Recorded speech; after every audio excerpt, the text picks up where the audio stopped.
আমরা তো বলছি যে আপনার একটা রিজনেবল একটা প্রাইস, সেটা আপনি what is the reasonable price then for a Reasonable- kg, for 1 kg rice যেটা নর্মালি মানুষ খায়, আপনার 28 বা 29 যেটা আছে, 28 বা 29 যেটা আছে চালে ইরি, তো এটা ধরেন 10-12 টাকা কেজি যদি দিতে হয়, কি করা যায়, কেমন করে দেওয়া যায়? সেটা আপনার চিন্তা, কারণ আপনার দল ক্ষমতায়, আপনি সরকার জনগণের দায়িত্ব পালন করছেন এবং জনগণের আরে কি কমফোর্টের মুশকিল, বুঝলাম তো। তো আপনার কাছ থেকে কি জানতে পারবো না? আপনার কাছ থেকে একটা জিনিস জানলে আমি গিয়ে আমার দলকে বলতে পারি, আমার দল ওটা নিয়ে চিন্তা করে, হতে পারে আপনি যদি বুদ্ধিটা বাতলে দিতে পারেন, এটা করলে দেশের মানুষ উপকৃত হবে। না, আমি তো রাজনীতিবিদ নই। আহা, রাজনীতিবিদ না, তাহলে দেশ নিয়ে তো চিন্তা করেন। রাজনীতিবিদ হলেই কি দেশ নিয়ে চিন্তা করতে হবে? সরকার তো আমি পরিচালনা করছি না। ডাজন্ট ম্যাটার, সরকার আপনি প্রয়োজন, কিন্তু একটা তো উপায়, বুদ্ধি বা দেশের ভালোর জন্য তো একটা আইডিয়া তো দিতে পারেন, সেটার জন্য তো আপনারা ক্লিক রয়েছেন। করলে। হ্যাঁ, সেটার জন্য তো আপনারা রয়েছে। না না, সেটার জন্য আমরা নেই। আমরা তো ভাই আপনাদের কাছ থেকে জিজ্ঞেস করি। আমরা রাজনীতিবিদ যদি বলেন, রাজনীতিবিদ আপনাদের কাছ থেকে জিজ্ঞেস করেই তো করে। আমি তো জানতে চাচ্ছি কিভাবে সম্ভব। হ্যাঁ, সেটা আপনারা কেন? খুঁজে বের কি করবেন যে সম্ভব কি? কিভাবে জনগণের সহনীয় পর্যায়ে দ্রব্যমূল্যটা রাখা যায়।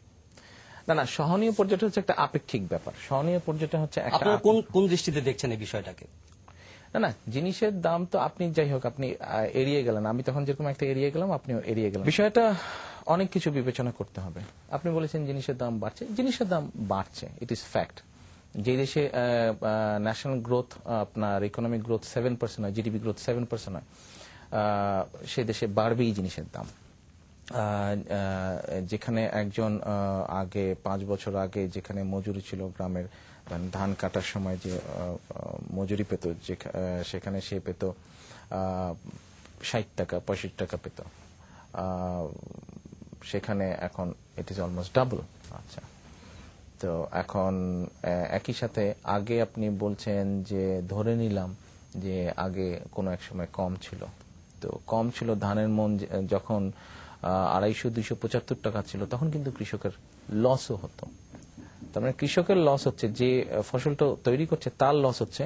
আপনি খুশি আছেন যে কম হচ্ছে, আপনি 14-15 টাকায় খেতে পারছেন বা কিনতে পারছেন। এখন কিন্তু সে আল্লাহর মতে 350 টাকা থেকে 400 টাকার মধ্যে, কোন কোন জায়গায় 400 টাকা প্লাসও হয়েছে, ধানের দাম বেড়েছে। কৃষক, ইকোনমি কিন্তু একটা সাইক্লিক অর্ডার, এটা বুঝতে হবে। শুধু হইচই করলে হবে না। অনেক সেই দেশ স্বাধীনের পর থেকে বা তার আগে থেকে তো বাড়লো বাড়লো বাড়লো বাড়লো, হলো না হলো না হলো না হলো না, দাবি দাবিতে পিগলে তো শুনে যাচ্ছি। আমার মনে হয় it is time to start thinking everything in a different way, একটু ডিফারেন্টলি সব জিনিস এখন চিন্তা করতে হবে। একই রকম পলিটিক্স বহুদিন চললো, একই রকম কথা অনেকদিন শুনলাম। তো কৃষক এই যে মজুরির যে মজুরি, মানে মজুর, তার যে মজুরিটা বেড়েছে, সে শুধু তার বাড়েনি, কম বেশি কিন্তু জিডিপি গ্রোথ যেখানে 7%, তার মানে কিন্তু অন অ্যান এভারেজ প্রায় প্রত্যেকটি শ্রেণীর ইনকাম বেড়েছে। ক্ষেত্র বিশেষে বলতে পারেন আপনি কিছু কিছু জিনিসের দাম বেশি বেড়েছে। যেমন যদি ধরে নেই চিনির দাম কিছুদিন আগে বেশ বেড়েছিল।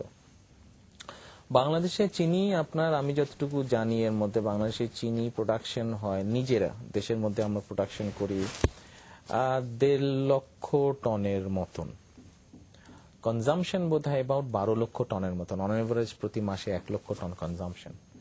বাকি পুরোটা ইম্পোর্ট করে আনতে হয়। ওয়ার্ল্ড মার্কেটে চিনির দাম বেড়ে গেছে।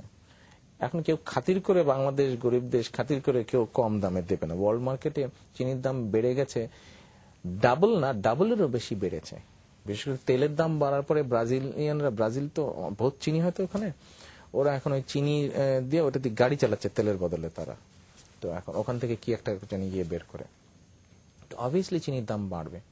এখন আপনার দেখার বিষয়, চিনির দামটা ওয়ার্ল্ড মার্কেট থেকে বেড়ে সবকিছু বেড়ার পরে গভর্নমেন্ট কি স্টেপ নিল। ওকে, আগে খুব সম্ভব আপনার লাস্ট বাজেটের আগে বোধহয় খুব সম্ভব আপনার চিনির উপরে বোধহয় 73 না 75% ট্যাক্স ছিল।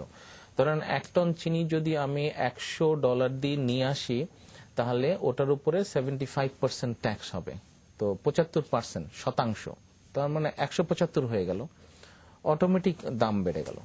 যখন ইন্টারন্যাশনাল মার্কেট চিনির দাম বাড়লো, তখন আমার সরকার বা প্রেজেন্ট সরকার বা জোট সরকার, যেটাই আমরা বলি প্রেজেন্টলি, গভর্নমেন্ট কি করলো, গভর্নমেন্ট তখন বাজেটে বললো যে ঠিক আছে, আমরা ফ্ল্যাট রেটে চলে যাব, যেহেতু মানুষকে, আমার দেশের মানুষকে কমফোর্ট দিতে হবে। 75% থেকে গভর্নমেন্ট ফ্ল্যাট রেটে গিয়ে লাস্ট বাজেটে প্রথমে বোধহয় করলো 3,000 না 3,500, এখন বোধহয় তার থেকে একটু কম করেছে, যে যত টন চিনি আসবে টনের উপরে পার্সেন্টেজে না গিয়ে রাদার ফ্ল্যাট রেটে করে দিল, ফলে চিনির দাম কিন্তু এখন কমতে দিকে। এখন অনেক সময় পেঁয়াজ নিয়ে যুদ্ধ হয়, এমনই এক দুর্ভাগা জাতি আমরা বা দেশ, পেঁয়াজ নিয়ে যুদ্ধ শুরু হয়ে যায় রাজনীতির মাঠে। আমি আজ পর্যন্ত দেখলাম না আমার দেশের দলমত নির্বিশেষে, হাতে কোনো ভেরি মাইনর, যে আমার দেশের সংসদে আলাপ হতে যে আমাদের যে পেঁয়াজের কমতিটা আছে, এই কমতিটা কিভাবে মিট আপ করা যায়, এবং এই যে 5 থেকে 550 কোটি টাকার প্রায় বোধহয় আমরা পেঁয়াজ ইম্পোর্ট করি বছরে, যেই দেশের এক্সপোর্ট ভলিউম অ্যাবাউট $10 বিলিয়ন, 14-15 কোটি মানুষ, এখানে আপনি কতদিন পর্যন্ত 500-600 কোটি টাকা দিয়ে পেঁয়াজ ইম্পোর্ট করে খাওয়া এই জাতিকে বাঁচিয়ে রাখবেন? সম্ভব না, কোনোভাবেই সম্ভব না। এখন এই যে কয়েক লক্ষ টন পেঁয়াজ যে আপনি ইম্পোর্ট করছেন, 500-600 কোটি টাকার পেঁয়াজ যে বছর ইম্পোর্ট করছেন, আপনি এইভাবে তো ইম্পোর্ট করে পারবেন না রে ভাই। আপনাকে তো দেশের মধ্যে গ্রো করাতে হবে। ইম্পোর্ট কিছু আপনি করতে পারেন, মেজরিটি পোর্শনটা তো আপনাকে দেশে গ্রো করাতে হবে। এরকম সবকিছুর উপরই আছে। কাজেই আমার মনে হয় এখন এই যে অনেক বিষয়ে আমাদের পলিটিশিয়ানরা বলেন, বিভিন্ন বিজ্ঞ ব্যক্তিরা বলেন, আলাপ করে, আলোচনা করে, সব আলোচনা এই রাজনীতিকে ঘিরেই। তো আমার মনে হয় এখন রাজনীতি থাকবেই, রাজনীতি ছাড়া দেশ এগোবে না, একটা দেশ তৈরি হবে না রাজনীতিবিদ ছাড়া এবং রাজনীতি ছাড়া। কিন্তু রাজনীতির পাশাপাশি বোধহয় এখন এসব বিষয়ে আলোচনা করার সময় চলে এসছে, যে আমার দেশের কৃষিকে কিভাবে ডেভেলপ করতে হবে। পেঁয়াজ যে 500 কোটি টাকার পেঁয়াজ আমি ইম্পোর্ট করি, এইটা বন্ধ করে এটাকে 100-তে নিয়ে আসতে হবে, সম্ভব হলে 0-তে নিয়ে আসতে হবে। আমি পেঁয়াজ ইম্পোর্ট করব না। আমার দেশে কিভাবে করা যায়, কিভাবে বাড়ানো যায়, উইচ আর দ্য প্লেসেস যেখানে আমি পেঁয়াজের চাষ করতে পারি। আমার দেশে এই যে 10 লক্ষ টনের মতন যে 9-10 লক্ষ টনের মধ্যে চিনি, আমার তো শুধু ইক্ষু থেকে হয়। চিনি তো আরো বিটের থেকেও চিনি হয়, বিটের থেকে, যেই বিট এক সময় সালাদের সাথে খেতাম আমরা, তো এই বিটের সাথে চিনি হয়। তো বিট থেকে কিভাবে চিনি করা যায়, এইবার বোধহয় হাইব্রিড ইক্ষু করছে। আশা করি আমরা যে আমাদের যে গাজীপুরে যে বাড়ি আছে, এরা তৈরি করেছে হাইব্রিড ইক্ষু। আশা করি আমরা যে চিনির প্রোডাকশন হয়তো আমরা বাড়াতে কিছুটা, বাংলাদেশ মানে সরকারের উপর দেশ, বাংলাদেশ আমার দেশ চিনির প্রোডাকশন বাড়াতে সক্ষম হবে। তারপরেও বহুটা আমাকে ইম্পোর্ট করতে হবে। আমি জায়গা বের করি যে কোথায় কোথায় করা যায়। এটা শুধু কৃষি মন্ত্রণালয়ের কাজ নয়, এটা শুধু কয়েকজনের কাজ নয়। আমার মনে হয় এই সকল বিষয়ে সংসদে বোধহয় আলাপ করা উচিত, পজিশন অ্যান্ড অপোজিশন। তাহলে between both the parties. আপনি বলতে চাচ্ছেন যে প্রপার অ্যাকশনস এর জন্য, মানে proper actions has not been taken, something like that, yes. হ্যাঁ, আপনার বাণিজ্য মন্ত্রণালয় ইতিমধ্যে দুজন, শুধু বাণিজ্য মন্ত্রণালয়কে তো বলে লাভ হবে না রে ভাই, আপনাকে টোটাল কনসিয়াসনেস এর মধ্যে আসতে হবে। একটা রিজলভ একটা ইস্যুকে তো আমি ইস্যু করে সামনে নিয়ে গেলে এইগুলা জিনিস আরো হ্যাম্পার্ড হবেই। তো আর কতদিন এই যেই সময় বলেন পলিটিশিয়ানদের সাথে কথা বলে এই আন্দোলন হলো, আন্দোলন হলো, আরে ভাই আন্দোলন করলে তো আর কতদিন আপনি কবে এই প্রবলেমগুলো সলভ করবেন? আপনি বন্যার প্রবলেম কবে সলভ করবেন? আপনি চিনির প্রবলেম কবে সলভ করবেন? আপনি পেঁয়াজের প্রবলেম কবে সলভ করবেন? বিদ্যুতের প্রবলেম কবে আপনি সলভ করবেন? এগুলো প্রবলেম তো রয়েই যাবে যখন আপনি আনওয়ান্টেড কতগুলো ইস্যু নিয়ে সারাক্ষণ। আপনি বলছেন যে সংসদে আলোচনা হওয়া দরকার, সংসদে আলোচনা হতে বাধা কোথায়? আমি তো ভাই সংসদে ভোট তো করতে পারিনি, গেলবার বলতে পারবো না সংসদে তো নাই, এখন বাধা কোথায়? আমি যতটুকু জানি আমার দল তো প্রতিবার আহ্বান করেছেন, এখন আমি জানি না কোথায়। আমি ঠিক টু বি অনেস্ট আমি জানি না বাধা কোথায়।